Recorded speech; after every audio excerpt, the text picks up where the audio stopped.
Je l'ai annoncé sur tous mes réseaux et vous l'avez sûrement déjà compris et si ce n'est pas le cas, vous allez le comprendre, j'ai décidé d'arrêter et passer à autre chose.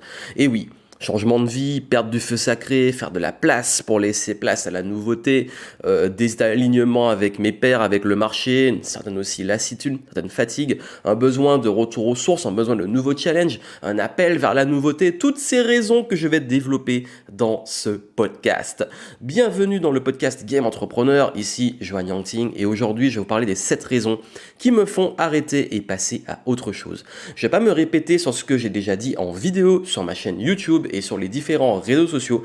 Là, je vais vous parler des raisons profondes et comment vous pouvez utiliser aussi ces conseils si aujourd'hui vous sentez que vous avez besoin de changement, de transition et même dans votre vie, ça peut être une reconversion pro, ça peut être dans le business, passer à autre chose, vous rebrander, vous réinventer, ça peut être un changement au niveau personnel, au niveau professionnel, peu importe, dans la vie, nous sommes amenés à changer. Et là, je vais vous en parler dans un nouveau cycle et c'est vrai que là, ça n'a jamais été aussi fort et vous allez comprendre les signes, qu'est-ce qui fait que là, on sent le changement et qu'est-ce qui fait que ça appelle aussi au changement et comment réussir le changement. Dans ce podcast, et le podcast permet d'avoir un format beaucoup plus long, je prends le temps de me poser et vous expliquer un peu les coulisses et le concept derrière. Là où en vidéo, c'est vrai qu'il faut aller un peu vite et je peux partager comme ça, mais là, j'ai vraiment envie de vous donner les raisons profondes. Ça veut dire les raisons qui font que là, je sens que je suis appelé à autre chose et je sens qu'il y a des choses qui me correspondent vraiment plus et que ce changement est fort. Et vous le savez, c'est la ligne de conduite que je garde depuis autant d'années. Ça fait maintenant plus de 12 ans que je suis dans le game, ça fait quand même beaucoup. C'est vraiment cette philosophie d'avancer avec le flow, d'apporter du changement et tout, et de toujours rester dans une dynamique de progression et d'évolution. Juste avant de vous donner les raisons, extrêmement important, je ferme le game, je ferme Game Entrepreneur Academy, j'en ai beaucoup parlé. Nous allons prendre la dernière promo, la dernière cohorte que nous allons accompagner durant les 3 prochains mois et nous allons fermer les portes, les sceller. Donc c'est la dernière occasion, si jusqu'ici vous souhaitiez être accompagné par ma personne, par les personnes avec qui je travaille, sur le business, notamment pour lancer votre business, pour vous lancer de façon saine, de façon alignée avec qui vous êtes, vos valeurs, créer vraiment un business que vous kiffez, réussir cette reconversion vers l'entrepreneuriat, ou si vous avez déjà un business et que vous souhaitez passer au niveau supérieur en le structurant mieux, en vous développant, en ayant plus de visibilité, en scalant comme on le dit, ça veut dire développer vos profits sans que ça vous grille en termes de temps et aussi de ressources en termes d'argent. Donc, il y a les 2 niveaux et les 2 niveaux vont fermer leurs portes. Le niveau 1, le launch de Game Entrepreneur pour vous lancer. Le niveau 2, Sales and Scale pour passer au niveau supérieur. C'est la dernière occasion de rejoindre le game et comme je l'ai dit, là c'est vraiment pour toutes les raisons que j'ai expliquées publiquement. C'est dans le game vraiment une philosophie que j'ai partagée, qui est toujours valide. C'est un programme qui me tient encore à cœur. C'est un programme qui est intemporel. C'est un programme que je pourrais encore proposer pendant les 10 prochaines années. Le seul truc, c'est que c'est un programme qui me prend énormément de temps parce que je suis impliqué auprès des clients. Et comme je l'ai dit, cet été, je voulais bien finir. Je voulais prendre une dernière cohorte parce qu'il y a plein de gens qui attendaient une session, qui attendaient que je réouvre, à qui j'ai promis aussi de réouvrir une session. Et j'ai envie d'honorer cet engagement. J'ai envie de vous aider, de vous amener vers cette façon de faire le business. Il y a beaucoup de personnes aussi qui m'ont dit Joanne, j'aime ta façon de faire du business et tout, je veux travailler avec toi. C'est l'occasion, c'est maintenant. Après, il ne sera plus possible de profiter de Game Entrepreneur parce qu'il ne sera plus disponible. Comme je l'ai dit, là, on va vraiment prendre les dernières inscriptions. Il vous reste très peu de temps au moment où je publie le podcast et après, on va fermer les portes. Ceux qui seront dans le game, de l'autre côté des portes, à l'intérieur du game, vous pourrez bénéficier des contenus et tout les garder, il n'y a pas de souci. Par contre, il ne sera plus jamais possible de rentrer dedans. Et j'ai vraiment été extrêmement, on va dire, j'ai vraiment insisté, j'ai vraiment été extrêmement ferme sur le fait qu'il n'y aura pas de retour en arrière et que le game prend fin parce que je passe à autre chose pour plein de raisons que j'ai expliquées et que je vais expliquer encore ici de façon profonde. Donc si sur le plan business, vous voulez que je vous accompagne avec vraiment de la clarté, de la simplicité pour lancer votre business, Game Entrepreneur Academy niveau 1, dernière chance d'accéder à ce programme. Et si vous souhaitez, vous avez déjà un business, vous voulez scaler, avoir plus de visibilité, le développer, le niveau 2. Et nous avons aussi quelques places pour les accompagnements individuels avec le game, les VIP, qui là sont sur candidature pour la dernière parce que nous n'allons pas prendre tout le monde, donc c'est très important si vous voulez avoir cet accompagnement individuel, c'est la dernière vraiment occasion d'en avoir avec moi et les personnes qui travaillent avec moi, donc Je vous le dis là dans le podcast, vous avez les infos en descriptif, vous avez le lien, la deadline aussi, inscrivez-vous et il n'y aura pas de retour en arrière. Le game over, comme on dit, c'est le game over, mais le game va beaucoup évoluer pour moi et justement c'est le sujet de ce podcast. Donc si vous voulez l'accompagnement business, dernière cohorte, info en descriptif et je vous explique les 7 raisons qui font aujourd'hui que j'arrête.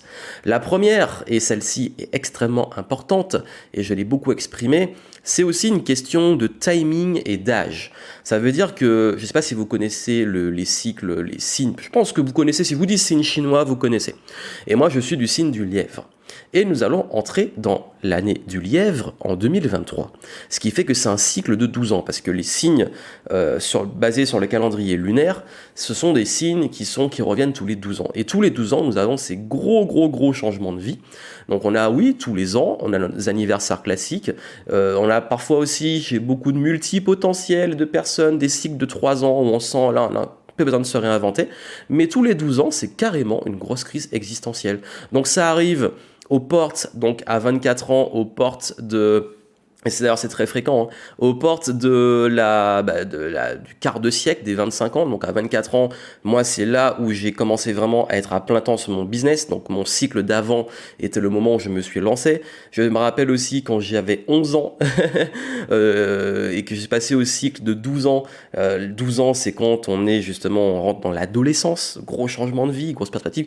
Bon, je me rappelle pas trop hein, des cycles, des petits cycles qu'on peut avoir avant, mais le premier gros, c'est 12 ans, ensuite c'est 24 ans, et ensuite c'est 36 ans. Et l'arrivée après les 35 ans, les 36, 37, où on rentre dans la deuxième partie vers la quarantaine, et c'est là que beaucoup de personnes font aussi la crise de la trentaine, et après de la quarantaine. Après, on peut toujours s'accrocher à pas mal de raisons, mais c'est vrai qu'il y a quand même... Là, je le sens, et je vous le dis de façon très honnête, j'ai jamais senti un changement aussi fort. Ça veut dire que quand on change et quand on ressent du changement, il y a des choses avec lesquelles on n'est plus du tout compatible et qu'on rejette complètement. Et je les rejette, ça veut dire qu'il y a des comportements, il y a des... c'est pas les personnes, c'est les comportements de certaines personnes. Ça peut être dans la clientèle, ça peut être dans les collaborations, ça peut être sur le marché, ça peut être dans la vie de tous les jours, même dans le quotidien. Il y a des choses que je n'arrive plus à tolérer. Et c'est même pas le syndrome vieux con où on dit on devient plus sage et on passe au-dessus. Oui, je passe au-dessus, mais il y a des choses avec lesquelles je ne suis plus compatible. Ça veut dire que quand je les tolère plus, ça veut dire que je refuse que ces personnes entrent dans mon cercle ou de travailler avec eux ou d'avoir une quelconque interaction qui aille plus loin avec ces personnes. Et c'est d'ailleurs souvent du lâcher prise. C'est souvent ok, j'ai pas envie de perdre mon temps, j'ai pas envie de me prendre la tête, j'ai pas envie, ou même Et souvent, on a l'ancien nous qui tolérait des choses, mais qui n'est plus compatible avec nous aujourd'hui. Et pour ceux qui sont entrepreneurs, parce qu'on est quand même sur le podcast Game Entrepreneur, l'entrepreneuriat, je sais que ça se manifeste beaucoup chez vous par l'impression d'avoir aussi beaucoup donné, de plus être aligné avec certains de vos clients, ou avec certains de vos collaborateurs, ou avec certains de vos partenaires, ou avec votre marché carrément. Je vais y revenir sur la raison par rapport à mon désalignement du marché. Mais vraiment, il y a ce truc, cette première raison, c'est un cycle. C'est un cycle. Et j'ai ressenti ça très très fort. Je sens que là, après 12 ans à faire des choses que j'ai kiffé et que je kiffe toujours, encore une fois, c'est pas j'arrête, je suis dégoûté, j'emmerde tout le monde, etc. Il y a une phase de fuite, de déclic, dont je vais parler après, mais il y a aussi une phase de j'ai simplement besoin de passer à autre chose. J'ai besoin de nouveaux challenges, de nouvelles perspectives, nouvel environnement, de nouvelles façons de travailler, nouvelles dynamiques. Et c'est pour ça que dans ce cycle qui est arrivé, il y a eu tous ces changements de recrutement, de process dans mon business, de revoir aussi mon modèle économique, de revoir aussi mes programmes, etc. C'est pour ça que je ferme Game Entrepreneur. C'est que Game Entrepreneur jusque-là me correspondait, mais aujourd'hui, il ne correspond plus à là où je veux aller. Mais ça n'empêche pas qu'il correspond à une clientèle, qu'il aide des personnes. Et c'est pour ça que je veux vraiment finir avec, ok, dernière promo, dernière chance, mais je sens que après, en septembre, et c'est l'été, ça va être vraiment la grosse transition, en septembre, et quand on va passer justement dans la saison d'automne, là je serai à plein temps sur mes nouveaux projets, et parce que l'été j'ai encore l'envie et le feu de donner le maximum et sortir par la grande porte, parce que c'est très important. Deuxième raison, c'est le manque de challenge et la lassitude. Alors vraiment, entre nous, et je vais être très honnête avec vous, faire des vidéos, faire des conférences, faire des webinars, créer des programmes en ligne, écrire, tout ça, c'est des choses que maintenant je sais faire et que je dis pas que je suis devenu excellent au top du game, mais je suis plutôt bon dans ça et je sais que les seules opportunités maintenant, c'est de devenir meilleur. Et c'est ok. Et j'ai envie de devenir meilleur, notamment dans la conférence, dans le contenu, dans l'impact et tout. Je vais pas perdre ça. Quand je dis j'arrête des choses que je vais transformer. Mais quand je me dis, bah maintenant, la façon de travailler, les choses sur lesquelles je bosse, ça me lasse, c'est parce que je ne sens plus cette faim, ce truc de j'ai la dalle, là, j'ai envie qu'on réussisse, etc. Parce que c'est devenu limite la routine, c'est limite facile d'accès, c'est routinier, ça m'excite pas. Et puis même me dire, ok, là, je donne le meilleur. Et il y a des Vraiment, je vous dis, il y a des choses sur lesquelles que je donne le meilleur de moi et que j'essaie de casser le game ou que je me foule pas, je le fasse à l'arrache. J'ai l'impression, parfois ça change rien et j'aime pas ça. Ça me montre que là, en fait, j'ai besoin de nouvelles choses. Donc ça veut pas dire que tout ce que je fais, je suis excellent et je suis vraiment le meilleur du monde. C'est pas du tout ça le message. C'est que j'ai peut-être atteint le niveau que je voulais atteindre et que la progression qu'il y a au-dessus, elle est cool pour moi, mais c'est pas ça va pas m'arracher du lit, quoi. Ça va pas me motiver plus que ça. Moi, j'ai besoin de nouvelles choses où je me dis, ah ouais, là, vraiment, faut apprendre, faut travailler à fond. Il y a le feu, j'ai la dalle parce que là, le truc, j'ai vraiment envie d'être excellent dedans, mais parce que je vois cette courbe de progression. Et ça, je pense que c'est très, très propre aussi au multipotentiel. C'est, ouais, bon, là, j'ai un peu fait le tour et maintenant je sens que j'ai un petit peu envie de nouveautés parce que je suis comme ça dans les sports, ça a toujours été ça. J'atteins un niveau et puis j'ai fait le tour. Je sais que je peux, par exemple dans les arts martiaux, je sais qu'il y a toujours à apprendre, il y a toujours à faire, etc. Mais j'ai pris ce que je voulais prendre et puis là je sens que je me force à y aller. Il y a plein d'arts martiaux, je me forçais à aller à l'entraînement, je me forçais à m'entraîner, je me forçais à apprendre des choses ou à refaire les mêmes mouvements. C'est que c'est le début de la fin. Et là, dans ma partie professionnelle, encore une fois, j'arrête sur le plan professionnel. Il y a des gens qui disent, ouais, mais la vie, c'est pas que la partie pro, mais on s'en fout. Là, je m'adresse à des entrepreneurs et je parle de pro. Je parle pas de ma vie intime. Sur mon plan perso, oui, j'ai besoin de changement, mais je m'épanouis pas que dans le business. Mais dans le business, là, j'ai besoin de m'épanouir. Dans ma vie pro, j'ai besoin de m'épanouir. Ce qui veut dire qu'il n'est pas tolérable pour moi d'avoir une activité professionnelle qui ne m'épanouisse pas. Troisième point, le désalignement avec l'environnement, le marché. Alors là, oui, là, c'est mon ras-le-bol. Et je l'ai placé là parce que je le mets en sandwich avec d'autres choses. Parce que ça va être le 3 et le 4, ça va être lié à des choses plutôt négatives que je ne veux plus, que je fuis, on va dire entre guillemets. Mais c'est pas la fuite, c'est vraiment je ne veux plus jouer dans ce game. Parce que pour moi, c'est devenu de la médiocrité et je ne joue pas avec la médiocrité. Je ne joue pas dans le bac à sable. Vraiment, en fait, tout ce qui est le domaine du coaching, l'infoprenariat, le business en ligne, tout ce qu'il y a autour, tout ce truc, pour moi, c'est devenu de la grosse merde. Et je suis désolé de parler comme ça, mais c'est n'importe quoi. Je ne m'y retrouve plus du tout. Tout le monde fait la même chose. Les gens, ils racontent les mêmes conneries, le même bullshit. C'est les mêmes arnaques depuis trop longtemps. Et moi, ça me saoule de voir ça. En fait, je suis impuissant parce que on ne peut pas mettre tout le monde dans le même bateau. On ne peut pas dire tous les coachs ou tous les infopreneurs ou tous ceux qui donnent des conseils en business, sont forcément des mauvaises personnes ou font de la merde, parce que c'est pas le cas, des gens qui font du très bon travail et tout. Et en plus, c'est subtil, ça veut dire que quelqu'un qui est par exemple débutant, qui comprend pas le game, peut-être en façade, il va pas tout de suite faire la différence parce qu'en fait ils sont pas éduqués. C'est comme si vous n'êtes pas éduqué à des choses très raffinées ou même de l'art et tout, vous n'allez pas faire une différence sur certains codes. Mais quand on est dans le game depuis longtemps, je peux vous dire qu'il y a trop de gens aujourd'hui qui racontent des conneries astronomiques. Et c'est aussi beaucoup de déception entre ce qui est dit et la pratique. C'est vraiment toujours de la cupidité, c'est toujours plus. Moi, j'ai refusé plein de partenariats de gens qui sont venus me démarcher pour participer à leur truc et ils parlent de faire du chiffre. Ok, moi, j'ai aucun problème avec faire du chiffre, mais à quel prix? C'est faire du chiffre pour faire du fric. Lapsus révélateur. C'est faire du chiffre pour faire du chiffre. Faire du fric pour faire du fric. C'est copier les autres. C'est de faire du copinage. Si on voit plus des humains, si on voit des listes d'emails, si on voit des chiffres d'affaires. Au début, on s'est tous lancés parce qu'on voulait être vraiment dans une dynamique de de liberté, de partager quelque chose, donner une opportunité aux gens et tout. Et maintenant, c'est devenu la course aux millions, aux chiffres. Les gens, ils te disent, ouais, mais moi, tu vois, moi, je fais du marketing éthique, je reviens à ça. Et puis, dans leur truc, tu vas voir comment Jean-Bernard a gagné 100 000 euros sur son truc. Et en plus, tout le monde ment. Souvent, c'est des faux témoignages. Les gens s'inventent une vie. Parfois, c'est même celui qui fait le témoignage s'invente une vie pour garder la face. Enfin, bref, mais c'est vraiment un truc, moi, j'en peux plus, en fait. Mais je vous le dis, c'est devenu n'importe quoi. Et quand tu as envie de faire du bon travail, quand tu as envie de garder une intégrité, mais c'est même pas, je me force pas à garder ça parce que pour moi c'est normal. J'ai jamais, sur toutes ces années, j'estime dans ma façon de faire, tomber dans ça en fait. Je me suis toujours remis en question, je me suis toujours dit, ok, les promesses, attention. Oui, je fais du marketing. Mais le problème, c'est pas le marketing. Le problème, c'est qu'est-ce que tu délivres, c'est quoi la promesse, qu'est-ce que tu donnes à tes clients. Enfin, aujourd'hui, je pense que j'ai assez de bagages pour ne plus rien avoir à prouver, pour que mes clients, même publiquement, parfois me défendent quand on m'attaque, ça arrive, injustement, il faut le dire. Même que des clients, tout le temps, me rappellent à quel point ils sont contents de ce que j'ai délivré. Forcément, mais vraiment, c'est une très minorité. Il y a des gens avec qui ça n'a pas matché, mais c'est ok. C'est ok, parce que sur 12 ans d'activité, avoir que des retours positifs, c'est pas possible. Et moi, je suis vraiment le premier à me dire, ouais, si là il y a un truc négatif, je me remets en question. Mais quand je me remets en question, et que je vois que parfois c'est des personnes qui prennent pas leurs responsabilités ou qui me tiennent responsable de choses dont je suis pas responsable, ok, si on me dit vraiment ton produit il est mauvais ou ton accompagnement m'a pas aidé, etc., je suis le premier.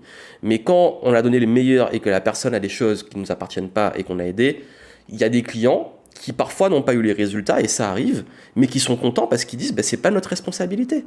Et ils l'apprennent. Mais il y a des gens, et ça c'est aussi quelque chose qui pour moi est difficile et qui me désaligne avec le marché, c'est que quand je sais vraiment tout l'effort que je mets, tout ce qu'on fait à donner plus que ce qui est promis, et que finalement on nous mette dans le même bateau que des gens qui s'en foutent et vraiment qui n'en ont mais vraiment rien à foutre de leurs clients, qui font du business dégueulasse, et que moi je me retrouve avec des gens qui m'attaquent sans ces arguments-là, alors qu'il y a des preuves, il y a des choses qui montrent que je fais pas ça, c'est dur.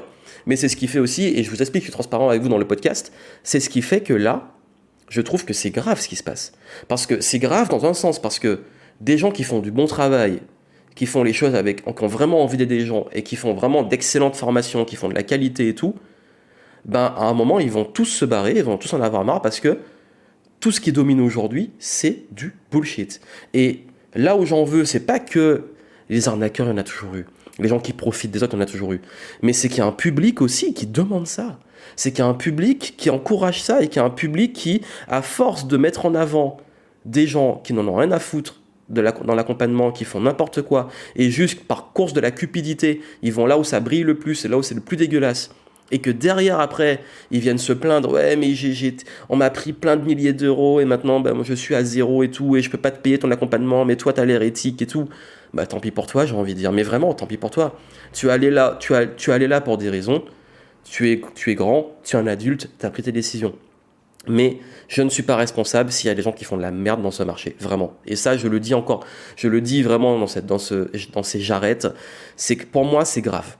Les apprentis sorciers, les coachs improvisés, les gens qui se disent spirituels et qui s'inventent une médiumnité ou des trucs comme ça, les gens qui s'inventent psychologues ou qui disent à un tel, t'as pas besoin de psychologue, t'as besoin d'un mentor, des trucs comme ça, arrêtons. Vraiment, là, c'est n'importe quoi. Et comme j'ai dit, moi, j'y peux rien. Je peux pas me battre contre la médiocrité, je ne joue pas avec la médiocrité, je ne me mets pas à ce niveau, mais ça, c'est un truc qui, moi, c'est la raison aussi forte de rejet. J'ai dit que parfois on arrive à un truc de rejet, là, j'ai jamais autant détesté un marché. J'ai jamais autant détesté mes pairs, comme on peut dire. J'ai jamais autant détesté des pratiques. Et juste d'entendre certains noms, juste de voir des gens se plaindre de certains noms, j'ai juste envie de dire, démerdez-vous. C'est vraiment ça. Parce que là, c'est aller beaucoup trop loin. Tout le monde est coach, tout le monde est des gens qui deviennent business coach parce qu'ils n'ont pas réussi dans ce qu'ils voulaient faire. Bref, arrêtons. 4e raison, les nouvelles limites.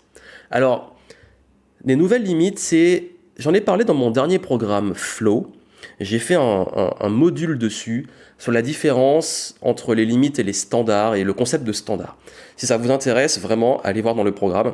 Si vous voulez, je vous mettrai le lien dans les notes du podcast. Donc, les standards, c'est quoi? Ça veut dire que aujourd'hui, en progressant et en évoluant, et par rapport à ce rejet de certaines personnes, certains comportements, certaines choses, j'ai mis des nouvelles limites. Des nouvelles limites qui sont que forcément, quand dans la vie on se relâche un peu et qu'on expérimente, on pose pas bien ses limites, et quand il n'y a pas de limites, qu'est-ce qui se passe? On abuse. Et il y a eu beaucoup d'abus. Sur le plan de certains clients, encore une fois, c'est vraiment des minorités, mais c'est comme toujours, c'est que ça peut être même un, deux ou trois minorités, mais des cas isolés, qui vont vous prendre une telle énergie à gérer à cause de ce genre de soucis, qu'on va devoir poser des limites pour tout le monde. Ça peut être des paiements récurrents qui ne sont pas assurés. Ça peut être des gens à qui vous avez fait confiance, vous avez cédé sans signer un contrat et qui vous la mettent à l'envers derrière. Parce qu'on a trop fait confiance, on se dit c'est bon, ça se passe bien avec 100 personnes et puis il y a une personne qui va le mettre à l'envers, on va se dire mince. Ensuite, ça va être aussi des partenariats foireux. Des gens avec qui on fait des partenariats mais qui ne respectent pas leurs engagements. Ça peut être aussi, heureusement sur le recrutement et tout, pour aujourd'hui je m'en sors très très bien, je suis content de mon équipe, mais on ne sait jamais, ça m'arrive par le passé d'avoir des soucis avec des recrutements. Mais ça en fait, ça nous forge, ça nous pousse par l'expérience, par l'expérimentation à poser nos limites. Mais c'est dommage parce que proposer des facilités de paiement, proposer le fait d'être beaucoup plus souple sur des engagements. Même, ok, une parole. Pour moi, la parole, c'est quelque chose de sacré. Si je donne ma parole à quelqu'un, contrat ou pas contrat, je vais toujours tenir mon engagement. Mais tout le monde n'est pas comme ça. Et je l'ai appris. Ce qui fait que on est obligé d'être plus strict. On est obligé de faire des contrats béton. On est obligé de faire des CGV béton. On est obligé, donc les conditions générales de vente, on est obligé de ne plus céder, de ne plus faire d'exception. On est obligé de se protéger aussi, parce qu'il y a des abus.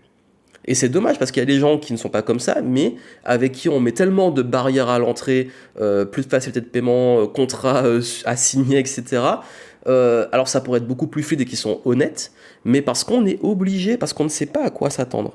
Donc nouvelles limites, mais au final, c'est des bonnes choses, parce que c'est des nouveaux standards, parce que c'est aussi une façon aussi de mieux protéger son temps et son énergie, parce que j'ai perdu beaucoup de temps et d'énergie ces derniers temps, je ne vous le cache pas, avec justement des erreurs que j'ai faites. Je prends toujours mes responsabilités, et dans mes responsabilités, j'ai fait des grosses erreurs. De pas mettre assez de frontières, d'être parfois trop gentil, de parfois aussi me faire l'exception qui va mal se passer. Et ben on resserre les vis, on met de nouvelles limites, on se repose. Et là je me suis refait un tout nouveau code de conduite. Ça c'est un truc que je donne depuis 2014. Le code de conduite, c'est des règles qu'on se pose avec ses valeurs, avec ses principes. Et dans Flow, je vous donne un exercice complet pour pouvoir le faire. Donc vraiment, ça peut vous intéresser. Je vous mettrai le lien dans les notes du podcast si j'en parle à l'instant. Donc nouvelle limite. Aussi, cinquième raison, besoin de revenir à des choses simples et fluides. Vraiment, ça aussi, c'est lié au web. Et je pense que ça s'est beaucoup développé avec les années qu'on a eues là, confinées et à sortir, être enfermé, sortir, être enfermé. Ce qui s'est passé, c'est que je me suis rendu compte que il y avait un gros souci, c'est que déjà en 2019, quand j'ai fait le Game Entrepreneur Live, quand j'ai partagé mon envie de changement, j'étais dans une dynamique de changement et je l'ai partagé avec vous. Et je passais beaucoup plus sur le présentiel, je faisais beaucoup d'événements, etc. Et j'étais revenu sur ça parce que j'ai senti ce besoin. Et puis on a été tous confinés, je suis revenu sur le web pendant 2 ans. Et là, je ressens que ça a été OK. Me suis adapté, j'ai été agile et franchement, j'ai aucun regret, ça s'est bien passé. Et comme je vous ai partagé dans mes bilans du game, chaque trimestre je partage un bilan du game, j'ai beaucoup avec vous dit qu'il y a des fois où je me remettais beaucoup en question, en fait c'est comme si ces 2 années, 2020-2021, m'ont retardé dans toutes les décisions que je devais prendre. Et ça a été dur. Ça a été dur parce que j'ai dû m'adapter, mais je sentais que j'étais pas pleinement à fond dans ce que je voulais vraiment incarner. Et je faisais des annonces que je voulais arrêter. Et je vous l'ai dit, j'étais toujours transparent avec vous, que je changeais des choses, mais j'ai un peu bricolé. C'est un peu, on joue au Lego, on met un truc là, puis on garde ça, et puis on garde ça. Et puis là, le fait qu'on soit passé là au bout de 2 ans, je me dis, let's go. Le cycle là du lièvre, il change. On y va, on change. Et vraiment, et revenir à des choses simples, à des choses fluides, à du moment présent. Parce que là, j'ai accumulé aussi, Ça, c'est ma pure responsabilité, beaucoup de complexité, beaucoup d'enjeux, de pression, les objectifs, même le recrutement. Bon là, faut passer à un autre niveau parce qu'il faut assurer, bah oui, les salaires, etc. Donc là, je me suis beaucoup mis une pression pendant 2 ans. Et cette pression, je me suis rendu compte avec le recul que j'aurais très bien pu accomplir la même chose sans me mettre autant de pression. Ça, c'est un truc qu'on réalise, c'est qu'on se met beaucoup de pression, parfois même beaucoup d'anxiété, et on se rend compte que même si on n'avait pas forcément eu cette pression, cette anxiété, on aurait pu accomplir la même chose en travaillant un petit peu moins. Je ne dis pas qu'il ne faut pas bosser, je ne dis pas qu'il ne faut pas avoir d'objectif, je ne dis pas qu'il ne faut pas, par moment, sprinter. Je dis juste que parfois on en fait trop, ou on se met trop dans la tête en charge mentale, des trucs, et pour peut-être pas forcément les bonnes raisons. Donc là, mon but, c'est de changer de modèle économique. Quand je dis que j'arrête des choses et que j'arrête des programmes, c'est parce que c'est mon business, et ça je l'ai dit à mon dernier événement, le Back to the Game, et j'en parle beaucoup dans mon programme Flow, et dans Game Entrepreneur Academy, je le dis tout le temps à mes clients, c'est vraiment, là, on n'est pas, non, le business, c'est pas un programme, c'est pas un produit, c'est pas un service. Votre business, c'est pas un logo. Un business, c'est pas vous. Mon business, il existait à l'époque où j'avais un blog. Mon business existait à l'époque où je lançais des programmes tous les mois. Mon business existait à l'époque où j'avais un programme, enfin des programmes par abonnement. Mon business existait à l'époque où je faisais du consulting. Mon business existait à l'époque où j'étais à fond dans Game Entrepreneur Academy. Mon business existait à l'époque où je faisais beaucoup d'immersions et d'événementiels.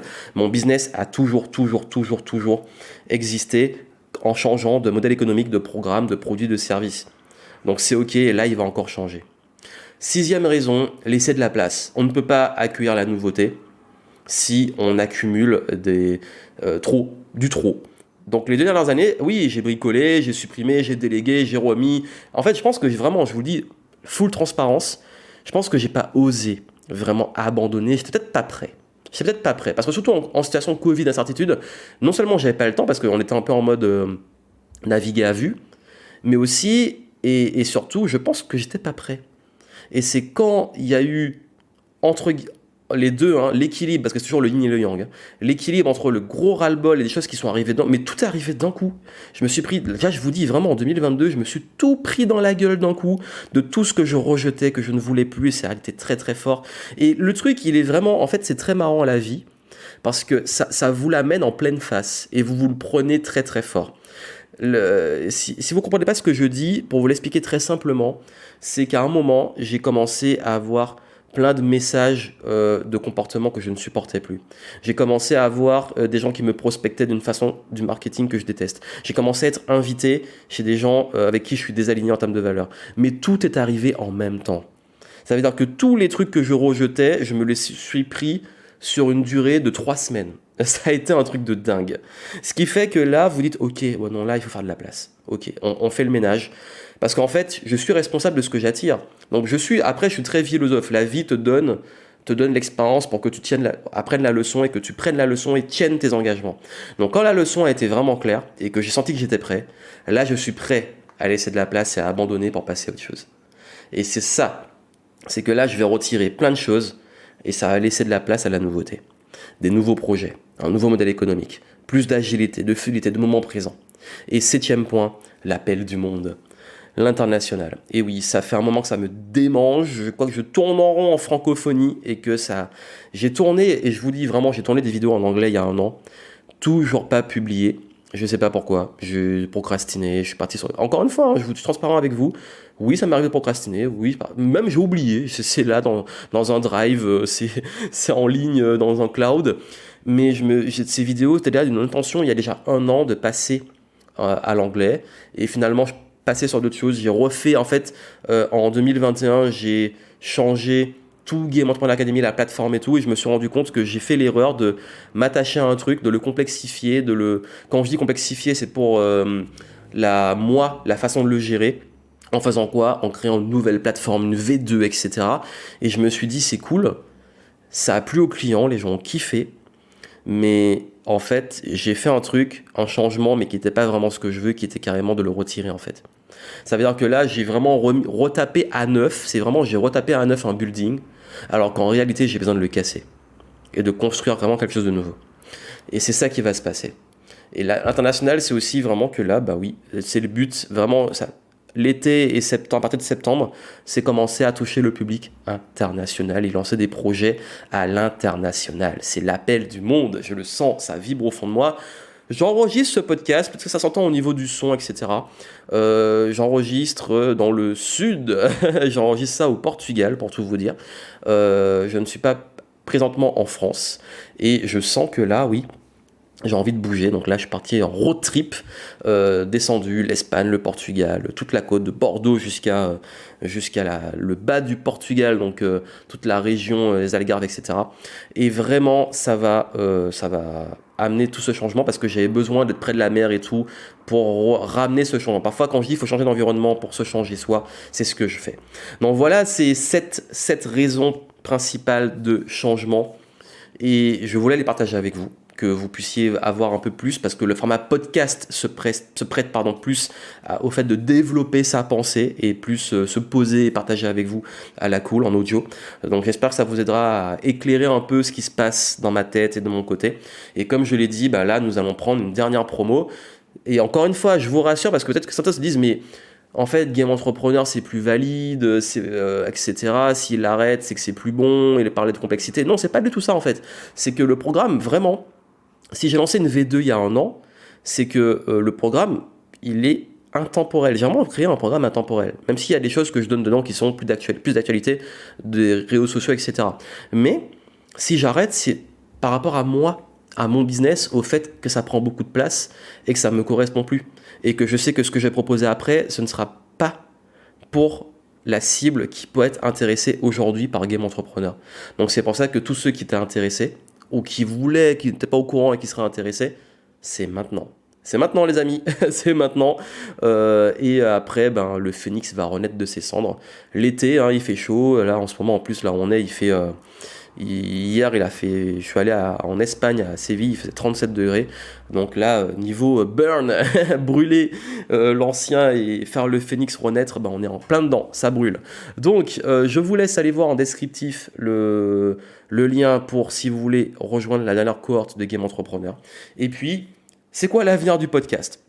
Je vais être très transparent avec vous, je ne sais pas. Je ne sais pas. Là, en fait, je clôture et je prépare la suite. Et la suite va se faire étape par étape, mais vous en saurez plus très bientôt. J'ai pas pour projet de fermer mon podcast. En fait, vraiment, je suis honnête, je ne sais pas vraiment. Mais c'est sûr que les formats, ça va beaucoup changer. Mais là, je voulais apporter un format développé que vous pouvez écouter tranquillement pour vous donner un peu plus de lumière sur ce qui se passe. Voilà, donc on se retrouve peut-être dans le game, peut-être dans de nouvelles aventures sur mes réseaux. Mais en tout cas, moi, je vous souhaite plein de succès et on reste, quoi qu'il arrive, dans le kiff. Et le gros message que j'ai pour vous, c'est que si dans la vie, vous sentez que vous êtes appelé au changement, soit ça va vous arriver en pleine figure, vous aurez presque plus le choix, comme ça m'est arrivé un peu, soit c'est un gros ressenti, mais il faut s'autoriser. Il faut s'autoriser à accueillir ce changement, s'autoriser à changer, parce que parfois on reste en résistance. Et le coût de rester où on est souvent plus important que d'aller vers l'incertitude et là où on veut aller. Et moi, j'accepte aujourd'hui, même publiquement, d'être dans une incertitude de ce que je vais proposer dans les prochaines semaines et les prochains mois. Plein de succès à vous et à très bientôt.